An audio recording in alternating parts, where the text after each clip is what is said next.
저는 오늘 우리 사랑하는 성도님들과 함께 교회는 시민이요 가족이요 성전이다, 교회는 시민이요 가족이요 성전이다 라는 제목으로 함께 은혜를 나누고자 합니다. 제가 반복하여 설명을 드리지만 제가 수요일날 이렇게 설교를 준비할 때는 성경적인 교회에 대한 주제를 가지고 함께 은혜를 나누기를 원합니다 라는 마음으로 함께 준비하고 있습니다. 부족하고 약하지만 페이퍼를 통하여서 함께 기억하고 성경 말씀에 근거해 하나님의 교회를 어떻게 세워나갈지에 대한 우리의 방향성과 목적을 다시 한번 재확인하는 은혜로운 시간이 되기를 소망합니다. 지난 시간에 우리는 교회는 한 몸이 된 새로운 존재라고 말씀을 드렸어요. 교회는 한 몸이 된 새로운 존재라고 말씀을 드렸습니다. 그것은 선택받은 유대인의 구원이 아니라 유대인과 이방인, 온 열방을 향한 하나님의 놀라운 구원 계획이 있음을 말씀을 드렸습니다. 이러한 말씀을 드렸을 때 이 구원하면 선택받은 이스라엘 민족, 유대 민족 이렇게 생각하여서 어디까지요?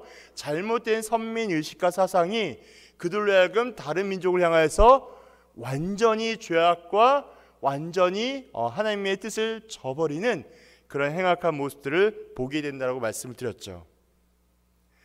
그래서 교회는요, 이러한 사실들을 기반하여서 은혜의 구원을 통하여 모여진 공동체라는 사실을 잊지 마셔야 합니다.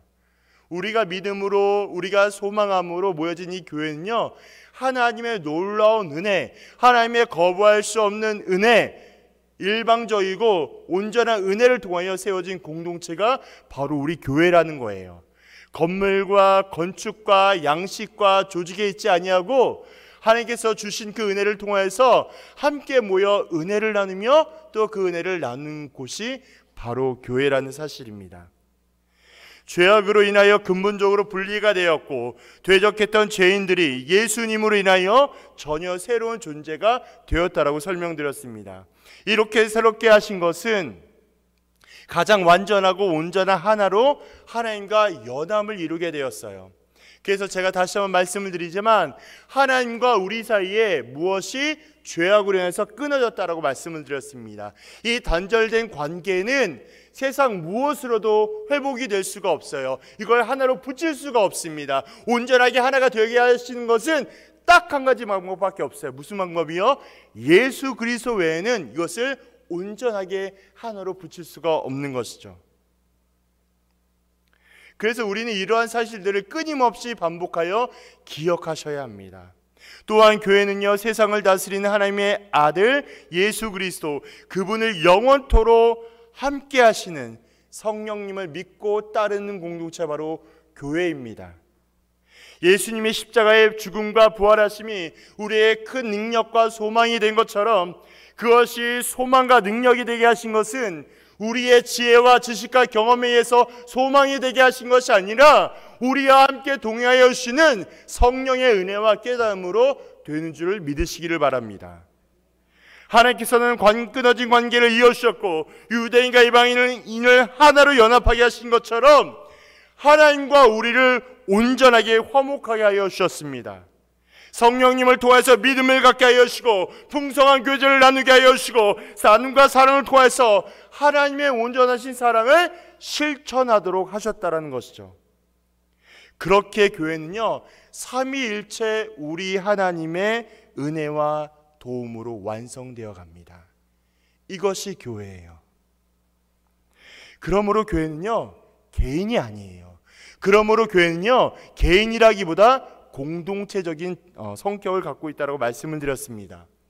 교회로 존재할 때만이 진정한 의미를 갖게 되고요, 하나님의 형상으로 회복된 존재, 하나님의 형상으로 구원된 존재, 다른 지체들과 함께 한 몸으로 이룬 자로 세워지게 될 때 진정한 공동체로 거듭나게 됩니다.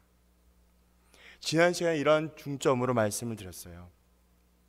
오늘은요, 교회는 시민이요 가족이요 성전의 의미로서 에베소 2장의 하반부를 통하여 은혜를 나누고자 합니다.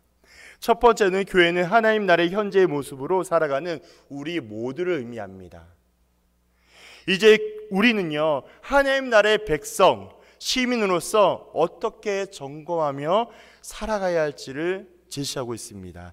그것이 19절 상반절인데요. 그러므로 이제부터 너희는 외인도 아니요 나그네도 아니요 오직 성도들과 동일한 시민이요 하나님의 권속이다 라고 되어 있는데요. 여기서 나오는 것처럼 오직 성도들과 동일한 시민임을 우리는 기억해야 합니다. 하나님 나라의 백성, 모든 백성, 그 시민은요, 무엇을 누리며 살아갈까요? 복을 누리고 살아가게 됩니다. 성경에서 말하고 있는 복은요, 세상적에서 의미하고 제시하는 복과 전혀 다릅니다. 채워짐과 만족과 부유함과 이런 것이 복이 아니라요, 하나님과 온전한 연합이 되어서 하나님과 그 연합됨을 통해서 기쁨과 감사와 평안과 은혜를 느낄 때 그것이 성경에서 말하고 있는 복이라는 거예요. 뭐예요? 구원의 은혜, 구원의 복을 설명하고 있습니다. 그래서 제가 방금 말씀드리는 것처럼 하나님 나라의 모든 백성들은, 모든 시민은 그 나라의 복, 구원의 은혜를 누린다라는 거예요. 구원은요, 영원토록 효력을 발생하며 유지합니다. 우리가 배웠죠? 칭의, 의롭다 칭하게 하는 것은요, 단회적이고 영원토록 지속되는 것입니다. 어떠한 상황과 조건이 온다 할지라도, 우리가 무슨 행위를 통해서라도 은혜로 얻은 구원의 능력은 상실되거나 소멸되지 않다라는 거예요. 이러한 내용들을 잘못 우리가 이해하게 되면 마치 다른 구원파적인 이단의 교리에 빠질 수도 있고, 우리의 구원에 대하여서 어떠한 수고와 노력이 필요하다는 잘못된 구원으로도 빠질 수 있어요. 우리가 얻은 구원의 은혜는요, 우리가 무엇으로도 할 수 없는 전적인 하나님의 은혜입니다. 은혜이기 때문에 우리 그 은혜에 반응하며 하나님 앞에 기쁨과 감사함으로 살아가고, 하나님의 나라의 영광이 어떻게 우리가 기쁨으로 다해야 할지를 생각하며 사셔야 되는 거예요. 그래서 우리는 무엇을 먹을까 입을까 염려하지 않고 풍성한 가운데 만족하며 자족하는 삶을 살아가셔야 해요. 때를 따라 돕는 은혜로 정확히 채워주시는 하나님의 은혜와 신비를 경험하셔야 합니다. 하나님만을 경험하셔야 돼요. 세상을 경험하는 것이 아니라 세상에 놓여있다 할지라도 하나님만을 의지하셔야 합니다. 또한 악한 영적인 세력들이 마음대로 병에 걸리게 하거나 죽음에 이르게 하지도 못해요. 전능하신 하나님의 보호를 받으며 하나님의 지혜와 능력으로 사명을 감당하는 귀한 인생을 우리가 살아가게 돼요. 우리의 힘이 아니라 하나님의 도우심으로 가능해집니다. 서로 깊이 사랑하며 우리 교회 안에서 섬기며 그 공동체 가운데 평안과 기쁨을 누리게 되죠. 두 번째는요, 우리는 하나님의 백성 시민일 뿐만이 아니라 하나님의 권속 가족이라는 의미입니다. 하나님의 가족입니다. 우리가 하나님의 가족이 될 때에 삶의 모습에서 우리는 어떻게 살아가야 되겠습니까? 교회는요, 하나님 안에서의 가족이라고 의미하고 있습니다. 그렇게 선언하고 있어요. 이 가족이라는 말의 의미는요, 혈연적인 가족보다는 더 근본적이고 더 영원한 의미를 두고 있습니다. 세상에서의 가족은 어떨까요? 여전히 갈등을 겪고 연약한 존재로 보여지는 경우들이 너무나 많이 있습니다. 그래서 여기서 말하고 있는 세상의 가족은요, 단지 교회 안, 세상 밖 이런 의미가 아니라요, 하나님의 은혜 밖에 있는 모든 가족들을 상징하고 있습니다. 은혜 밖에 있는 모든 가족들은 약하고 불완전하며 온전하지 않음을 경험할 수밖에 없어요. 왜냐고요? 하나님이 계시지 않기 때문에 그렇습니다. 하지만 하나님의 권속인 가족은요, 교회는 예수의 사랑의 능력으로 자신을 희생하며 섬기는 존재가 되기 때문에 그 안에서 무엇을 경험할까요? 사랑과 섬김과 희생의 깊이 때문에 오직 하나됨을 경험할 수밖에 없습니다. 그리스도의 사랑 때문에, 그리스도의 헌신 때문에, 그리스도의 섬김 때문에 하나됨밖에 다른 것을 경험할 수가 없어요.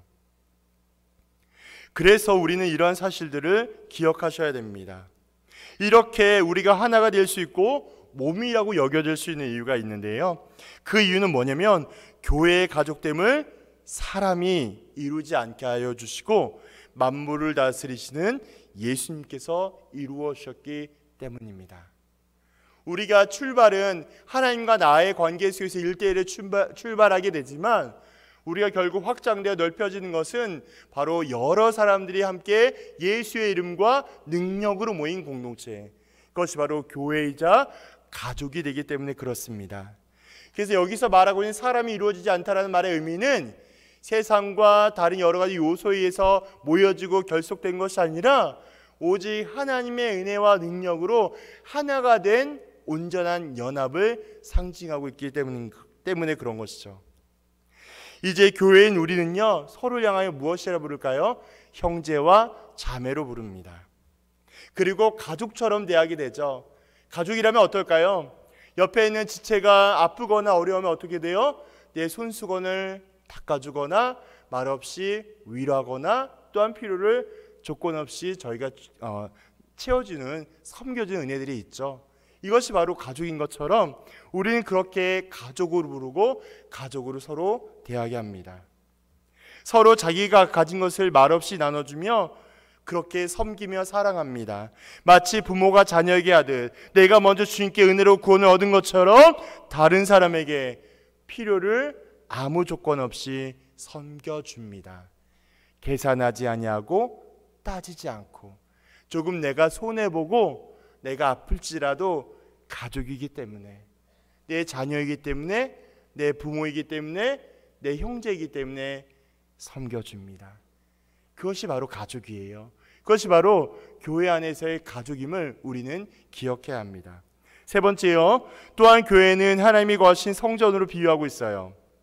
어떤 의미에서 성전으로 지어가게 되는 것일까요?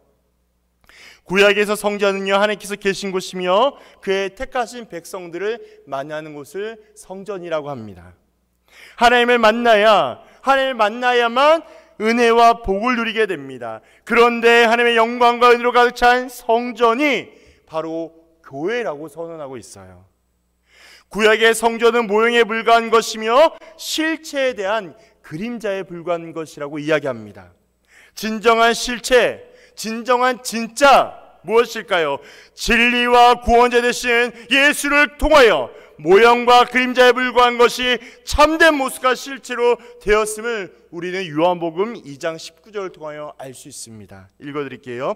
예수께서 대답하여 이르시되 너희가 이 성전을 헐라 내가 사흘 동안에 일으키리라. 할렐루야.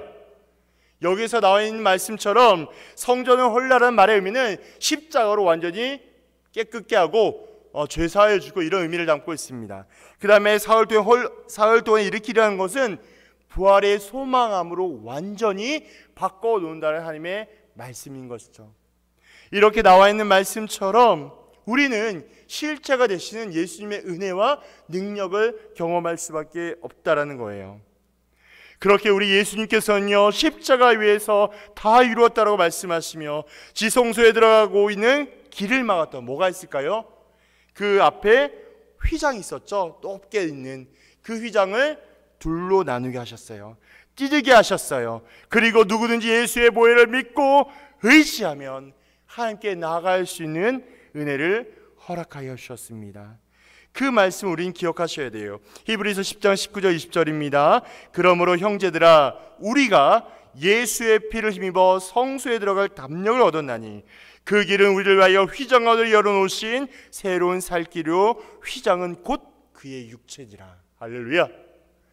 예수를 통하여서 우리는 하나님과 온전히 더욱더 가까이 할 수 있게 되고 그 은혜를 통하여 끊임없이 하나님과 만날 수 있는 은혜를 얻게 되었다는 것입니다. 이것이 우리가 기억해야 할 우리 안에서의 성전의 의미와 하나님의 은혜를 있다는 것을 잊지 마셔야 된다는 거예요. 그래서 교회는요, 예수 그리스도의 충만함으로 가득 채워진 것입니다.